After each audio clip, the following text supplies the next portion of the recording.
Question-réponse. L'amour vertical, c'est-à-dire de Dieu vers les hommes, et l'amour horizontal entre les hommes. Nous évoquions dernièrement la question avec l'apôtre Richard Fila, Saint-Eudes, autour du thème « Le plus important, c'est l'amour ». Bonjour apôtre. Dans question-réponse, aujourd'hui, nous revenons au même thème, mais avec un angle différent pour parler de l'indicateur de maturité. Ainsi donc, notre première préoccupation sera de ce que vous entendez par maturité. Est-ce du point de vue physique, moral ou spirituel? En attendant votre réponse, je rappelle à ceux qui nous suivent qu'ils pourront réagir en direct via le numéro 06 678 25 45. Apôtre, vous avez la parole. Merci. Il est question ce matin de parler de l'amour en tant qu'indicateur majeur de la maturité, parce qu'il y a des indicateurs de maturité, dont l'amour est le facteur déterminant, je dirais. Alors pourquoi rattacher l'amour à la maturité, sinon la maturité à l'amour? Parce que en parlant de la maturité, c'est en vue de la production ou de la productivité. Lorsque un être atteint ou est à maturité, le but de cette maturité, c'est ou la production ou la reproduction, ça veut dire le développement. Et que ce soit du point de vue sociétal, social, que ce soit du point de vue mental, intellectuel, émotionnel, à tous égards, on a besoin d'atteindre la maturité afin de produire ou de se reproduire. Et Dieu, dans son plan, a créé cette dynamique, a voulu que tout soit mouvement, a voulu que l'homme et tout être se développe. Il a voulu que la famille se développe, devienne une société et qu'il ait une dynamique sociale, une dynamique économique, une dynamique spirituelle. À tous les niveaux, il faut se développer. Alors, deux fois, nous cherchons des clés ailleurs. Il y a ce que Jacques appelle la loi royale, quand il parle de l'amour. Royal, j'aime entendre par là tout ce qui est gouvernance, règne, etc. L'amour est la clé, je dis, du développement. Maintenant, cet amour peut s'appeler de plusieurs manières, de façon sociale, relationnelle. On parlera du vivre ensemble, on parlera de la solidarité, mais le mot-clé, le vrai mot, dont tout le reste ne sont que des ramifications, le vrai mot, la clé, c'est l'amour. Et pour répondre à la question, il s'agit surtout ici de la spiritualité, parce que tout est esprit, tout ce que nous voyons matériellement, visiblement, tire son origine de l'invisible ou du spirituel. En matière spirituelle, il y a deux sources de spiritualité. Il y a la source divine qui relève de la lumière, de la présence de Dieu, de la connaissance, de la sagesse de Dieu. Et il y a une spiritualité en ténébreuse ou une spiritualité satanique. J'ai cru entendre ici que Satan n'existait pas.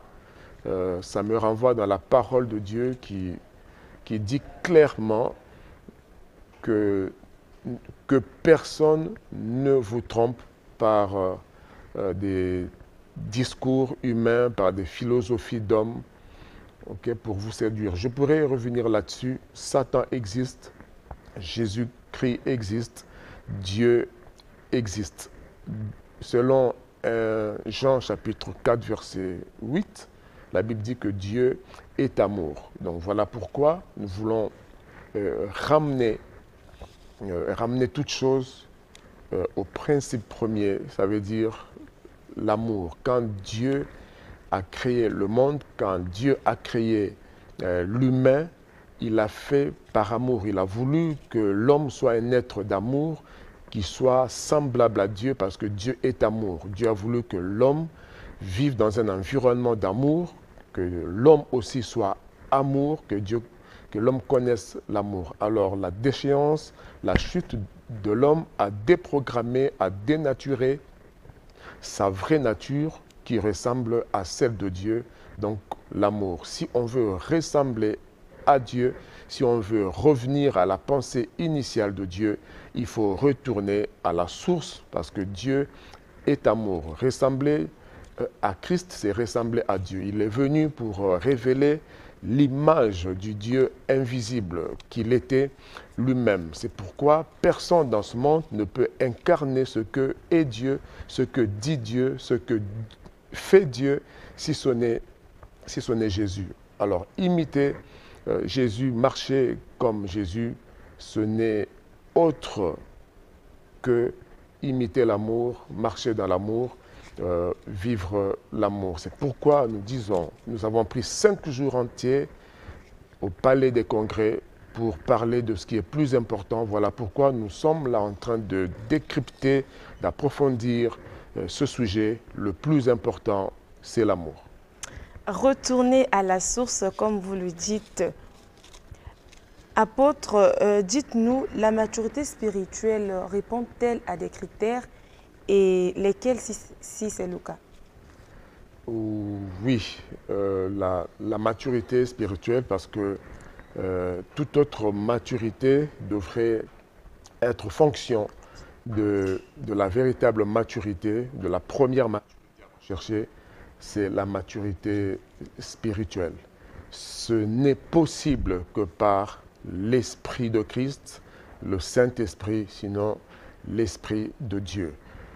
On fera des efforts d'instinct parce qu'il n'y a que des tentatives d'imitation, de ressemblance, d'essai, même d'instinct et inconsciemment à ressembler à l'amour. Il y a des tentatives, des œuvres humaines, mais ce n'est pas l'amour. Quand nous nous efforçons d'instinct à faire du bien, par solidarité, par gentillesse, en effet, nous révélons par notre nature que nous sommes des êtres d'amour. Nous avons été créés pour faire du bien, pour vivre l'amour, mais nous n'arrivons pas parce que l'amour parfait n'est qu'en Jésus-Christ et par le Saint-Esprit. Le facteur déterminant cette capacité d'être amour, d'aimer comme Dieu, d'être comme Dieu, c'est la présence de Christ en nous par son Esprit, c'est être un avec sa parole. On ne peut pas vivre l'amour de Dieu, l'expérimenter, le transmettre par nos efforts. C'est comme dans Ésaïe 64, je crois, verset 6, tous nos efforts humains de faire la justice, de faire du bien devant la face de Dieu ne sont qu'un vêtement souillé. Aucun homme, Paul renchérit dans Éphésiens chapitre 2, que toutes nos bonnes œuvres, je paraphrase, ne peuvent pas nous sauver. Nous sommes sauvés par la grâce. Nous voyons des gens s'efforcer à faire du bien, à faire de bonnes œuvres, mais ça ressemble à l'amour. Satan aussi singe l'amour. Il feint aimer et il communique, il instrumentalise le cœur des hommes, les actions humaines. Il sait que l'homme aimerait faire du bien et il prête, il communique à l'homme une certaine façon de faire du bien. Mais quand vous vérifiez ou vous comparez, vous vous placez devant le miroir de l'amour dans 1 Corinthiens 13, ce qu'est réellement l'amour. L'amour ne se vante pas, il ne cherche pas ses propres intérêts, il n'est pas orgueilleux, ne se réjouit pas de l'injustice, etc. Vous allez trouver que quelqu'un peut faire du bien, mais dans le fond, il est orgueilleux. Il peut faire du bien, c'est pour se vanter après. Et on se rend compte qu'on reste déficitaire. Notre amour n'est pas n'est pas parfait parce qu'on s'efforce à manifester les œuvres de l'amour sans avoir l'amour. J'ai envie de dire tout de suite que l'amour est beaucoup plus un homme. L'amour, c'est Dieu. L'amour, c'est Jésus qui a incarné ce Dieu invisible. Si vous n'avez pas l'amour, vous vous efforcerez à faire les œuvres de l'amour sans avoir l'amour. Et Satan peut encourager les gens à faire ou laisser les gens faire du bien, même donner des aumônes, faire des dons aux pauvres sans avoir le vrai amour, leur faisant croire faussement qu'en faisant du bien, on est en train de se racheter de ses péchés. En réalité, nos bonnes œuvres ne nous sauvent pas. Excusez, nous allons prendre cet appel, s'il vous plaît. Allô? Vous êtes en direct du studio 210.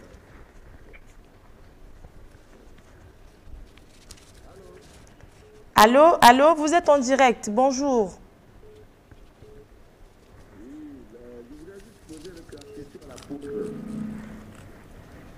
Allez-y, s'il vous plaît. Oui, bonjour. Bonjour, vous êtes en direct du studio 210. Je vous appelle depuis Pokola. Depuis Pokola, d'accord, monsieur. Ok. Oui.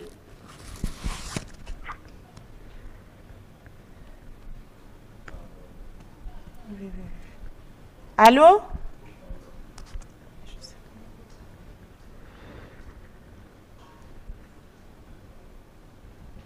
Il est malheureusement parti. Apôtre, nous allons... Peuple du studio 210, vous pouvez toutefois réagir au 06 678 25 47. Apôtre, et que dites-vous, que diriez-vous d'un enfant qui éprouve de l'amour pour ses parents ou son prochain? À ce moment-là, comment traduisez-vous cet amour? Avant de répondre, s'il vous plaît, apôtre, nous allons prendre cet appel.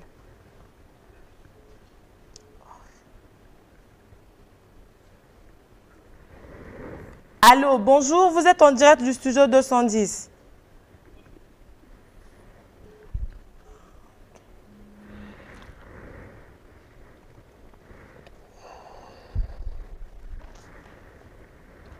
Bien.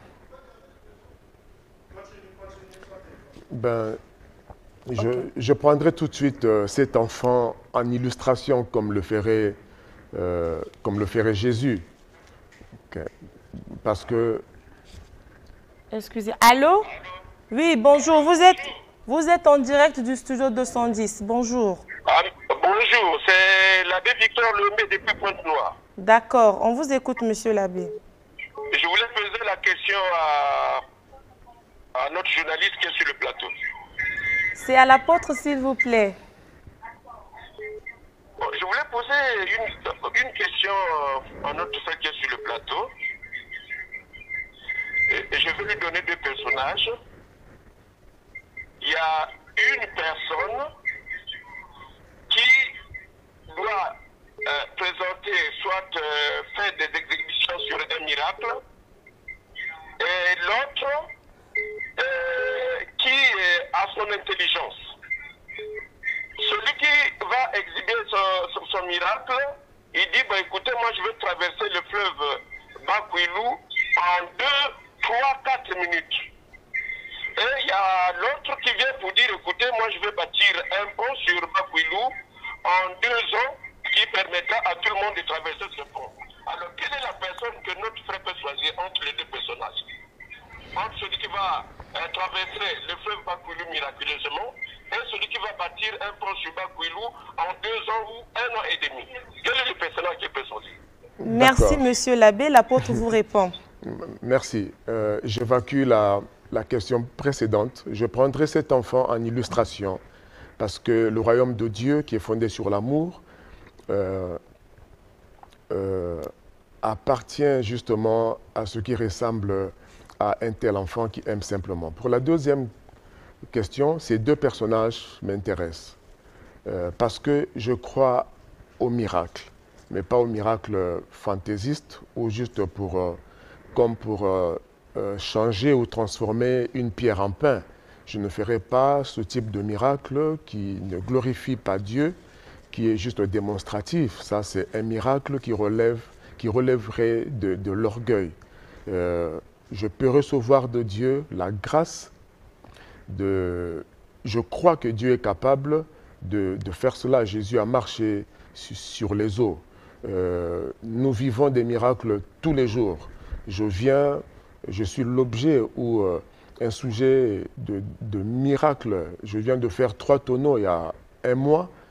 Okay? Et tous ceux qui étaient avec moi sont sortis sains et saufs. Ça relève du miracle parce que dans ce carré que nous connaissons tous, les gens sont morts jusqu'à présent. Donc, Dieu peut faire ce qui est impossible aux hommes. J'aime le miracle, c'est pourquoi je dis que ces 2 cas m'intéressent. Je crois aussi en la science et en l'intelligence. Dieu peut faire un pont selon la durée et les normes scientifiques, naturelles. Je respecterai cela. Les 2 éventualités, les 2 cas m'intéressent. J'ai fait juste grâce parce que ça n'a rien à voir directement avec notre thématique. Donc, on peut revenir à notre sujet, je crois. Exactement, apôtre. Concernant l'amour d'un enfant envers ses parents ou son prochain. Ok, je croyais avoir évacué cette question. Je précise que le royaume de Dieu dont parlait Jésus revient à ceux qui ressemblent aux enfants. Dans un enfant, il y a des qualités, tout comme il y a des inconvénients ou des limites. Mais quand Jésus parle d'un enfant, justement parce qu'un enfant aime sincèrement. Okay? Donc la maturité, je dirais, la maturité nous rend simples, nous rend humbles, nous rend vrais. C'est pourquoi je disais que l'amour est le facteur déterminant même. Excusez, apôtre, de cette nous maturation. allons prendre cet appel. Allô? Oui, allô? Bonjour, vous êtes en direct du studio 210. Oui, c'est M. Karim Loko. Monsieur Karine, on vous écoute. Ouais, moi j'allais demander à l'apôtre, parce que j'ai suivi. Oui. Allez-y, s'il vous plaît.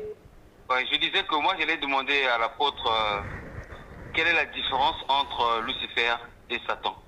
Parce que j'ai suivi Maître Anaël qui est passé là. C'est Ok, merci. Rien à voir avec notre sujet, mais c'est le même personnage, c'est la même personne présentée différemment. Satan, c'est Lucifer. Lucifer, c'est la même personne. Okay? Bon, maintenant, on peut l'appeler de plusieurs noms parce qu'il a plusieurs adjectifs, il fait plusieurs choses. Apôtre, s'il vous plaît, nous avons un autre appel. Allô? Oui, allô, bonjour. Bonjour, vous êtes en direct du studio 210. Oui, je vous suis ici depuis Ousso.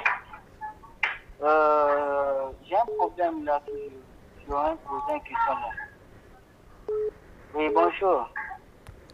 Ma question est que le pasteur qui est là, il est là? C'est l'apôtre? Oui. Oui, l'apôtre. Il croit au celle-là. Il croit quand même à la guérison, à tout ça là. Mais je voudrais poser, il y a beaucoup de gens à la miracle. Jésus avait dit que vous allez faire des miracles, donc vous allez faire des miracles. Mais le miracle là, il y a toujours des gens qui meurent dans un hôpital. Il y a les morts qui souhaitent, les gens de mort, mais soit quand même ici. Mais le miracle que le pasteur a fait sûrement, c'est moi de guérir les malades, mais les gens qui sont morts là, pourquoi ils ne font pas de miracle? Jésus savait faire le miracle avec un gars, même je me souviens plus du nom, Lazare. Lazare était mort, mais il était venu ressusciter Lazare. Mais pourquoi alors les pasteurs ne disent pas de ça? Ils font seulement le miracle des gens qui sont malades. C'est vraiment ma question qui est là. Ils se basent seulement malades, ou bien les voyages, quoi, mais les guérisons pour guérir quelqu'un qui est mort, ressusciter quelqu'un, ils ne parlent pas de ça. Merci, merci, merci. L'apôtre a écouté votre question. Ben, vous nous sortez de notre sujet, c'est pas facile. Apôtre, nous avons encore un autre appel. Vous êtes en direct du studio 210. Bonjour. Bonjour. Bonjour. Allô? Oui, vous êtes en direct du studio 210. Bonjour. Bonjour. Bonjour, apôtre. Bonjour, mon frère. Oui, j'appelle depuis Pointe-Noire. Merci. Oui, je veux. Posez votre question, s'il vous plaît. Oui, la question que je voulais poser à l'apôtre est celle-ci. Vous avez dit qu'il faut marcher comme... Oui, marcher comme Jésus. Nous devons marcher comme Jésus. Dans quel sens? Merci, merci. D'accord. Voilà une question simple, une question claire et qui nous maintient dans notre sujet. Marcher comme Jésus, c'est simple. C'est limité. Parler comme lui, aimer comme lui, sinon s'efforcer d'aimer comme lui. Faire ce qu'il a demandé de faire dans sa parole, parce qu'il est venu révéler Dieu, parce que Dieu est amour. Lui, il a dit dans sa parole qu'on reconnaîtra que vous êtes mes disciples si vous vous aimez les uns les autres. Et aimez-vous comme je vous ai aimé. Faire comme lui, remarquez, il a quitté le ciel, il a quitté la divinité selon Philippiens 2. Il était l'égal de Dieu. Égal de Dieu, ça veut dire Dieu. Il n'a pas regardé tout ça. Il a quitté son environnement, son confort. Il est venu ici-bas. Il a porté l'humanité. Il a marché comme un simple homme. On l'a crucifié pour nous. Il s'est sacrifié. Il est mort d'une mort pire que celle d'un simple homme ou d'un humain. Donc, marcher comme lui, aimer comme lui, c'est aimer de façon même sacrificielle, c'est s'intéresser aux autres, c'est aimer, c'est obéir les autres. Et il a laissé cela comme le plus grand commandement. Le plus grand commandement, ce n'est pas chasser les démons. Apôtre, s'il vous plaît, nous avons un autre appel. Ce n'est pas prier les malades, mais c'est... Bonjour, vous êtes en direct aimer. du studio 210. Il est malheureusement parti. Nous poursuivons cet entretien avec l'apôtre Phila sous le thème indicateur de maturité. Apôtre, est-ce que la sagesse et la maturité sont dissociables? La sagesse et la maturité. La sagesse est un élément, est une composante ou une sorte de dérivé de la maturité. La sagesse découle de l'amour. La sagesse, tout comme la maturité, les deux sont fonction de l'amour. Celui qui a l'amour, qui recherche l'amour, automatiquement recevra, manifestera la sagesse devant des difficultés, devant des personnes difficiles, devant des situations difficiles. La personne qui est remplie d'amour, et cet amour lui produisant la maturité, cette personne dégagera de la sagesse, même devant ses ennemis, même souvent devant les difficultés. J'ajouterai l'humilité. Toutes ces choses, ce sont les éléments, les composantes de l'amour. Ce qui est indissociable à l'amour tout de suite, c'est justement ces éléments, l'humilité, la sagesse, toutes ces choses, ce sont en même temps les manifestations, les expressions de la maturité. Dans Colossiens 3, verset 14, nous lisons là-bas que la charité, donc l'amour est le lien de la maturité. L'amour est le lien de la maturité, de la perfection. Apôtre, nous sommes presque à la fin de ce question Malheureusement. en réponse. Beaucoup d'appels. Et votre mot de fin et prière de rappeler vos contacts, s'il vous plaît. Alors, en termes de mot de fin, je demanderai que le dimanche prochain, je garde le téléphone fermé Vraiment. afin d'avoir assez de temps Ok.